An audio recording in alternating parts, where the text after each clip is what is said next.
क्या मुफ्त बिजली, पानी और शानदार सरकारी स्कूल किसी सरकार को दिवालिया कर देते हैं, या फिर ये विकास का एक नया और कामयाब रास्ता है? जैस्मीन शाह की नई किताब द दिल्ली मॉडल बिल्कुल इसी बहस के बीचों बीच खड़ी है। ये किताब पिछले 10 सालों के गवर्नेंस को देखती है और एक बड़ा सवाल पूछती है, क्या दिल्ली का ये मॉडल पूरे भारत के लिए एक रोड मैप बन सकता है? आइए जरा गहराई से समझते हैं कि ये दावे कितने मजबूत हैं।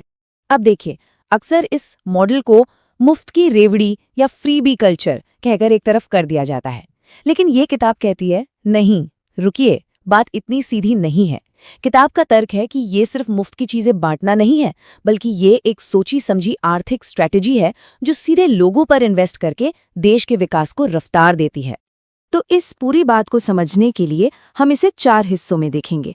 पहले, इसके पीछे की फिलॉसफी क्या है, फिर वो कौन से 6 एरिया हैं जहां इसे लागू किया गया, इसके बाद सबसे बड़ा सवाल, इन सब के लिए पैसा कहां से आया, और आखिर में इसे लागू करने में क्या राजनीतिक मुश्किलें आईं। तो सबसे पहले बात करते हैं इसके पीछे की सोच की, यानी इसके दर्शन की। ये सिर्फ कुछ नीतियों में बदलाव नहीं है, बल्कि ये उस पारंपरिक आर्थिक सोच को पूरी तरह से पलट देता है जो हम दशकों से देखते आ रहे हैं। इस पूरी सोच के सेंटर में एक आइडिया है, ह्यूमन कैपिटल, यानी मानव पूंजी। देखिए, आमतौर पर हम सोचते हैं कि देश की संपत्ति मतलब सड़कें, बड़ी बड़ी बिल्डिंग्स, है ना?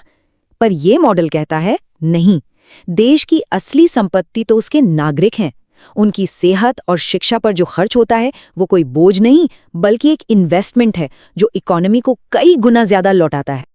अब ये जो 2 मॉडल हैं, ट्रिकल डाउन और ट्रिकल अप, इनके बीच का फर्क समझना बहुत जरूरी है। पारंपरिक मॉडल कहता है कि बड़ी बड़ी कंपनियों को फायदा दो और वो फायदा धीरे धीरे रिस्क कर नीचे आम लोगों तक पहुंचेगा, जबकि दिल्ली मॉडल ठीक इसका उल्टा करता है। ये कहता है कि सीधे आम आदमी के हाथ में पैसा दो, जैसे बिजली, पानी और ट्रांसपोर्ट में बचत करवाकर, ताकि वो बाजार में खर्च करे और इकोनॉमी नीचे से ऊपर की ओर बढ़े।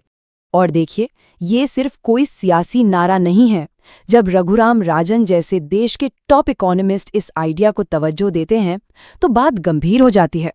उनका ये कहना कि ये एक आकर्षक टेम्पलेट है, इस मॉडल के आर्थिक आधार को और भी मजबूत करता है। तो ये तो हो गई फिलॉसफी की बात। अब देखते हैं कि असल में जमीन पर यह मॉडल काम कैसे करता है। तो किताब बताती है कि ये मॉडल 6 मेन एरियाज पर फोकस करता है: एजुकेशन, हेल्थ केयर, बिजली, पानी, ट्रांसपोर्ट और वायु प्रदूषण।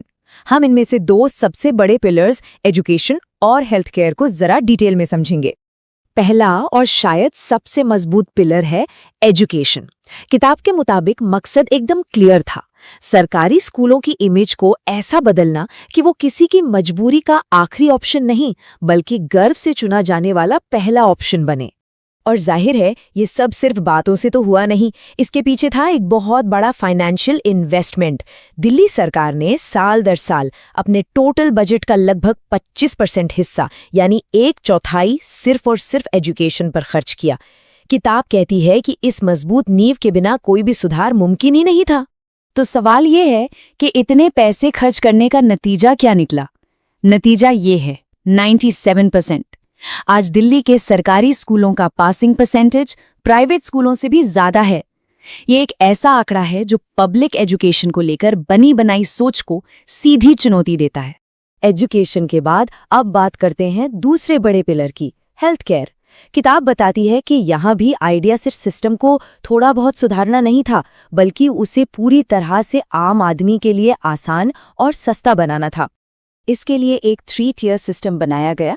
देखिए ये काम कैसे करता है। सबसे पहले है मोहल्ला क्लिनिक, जो आपके घर के पास ही छोटी मोटी बीमारियों का मुफ्त इलाज करते हैं। इससे बड़े अस्पतालों का बोझ कम होता है। फिर आते हैं पॉली क्लिनिक, जहां स्पेशलिस्ट डॉक्टर मिलते हैं।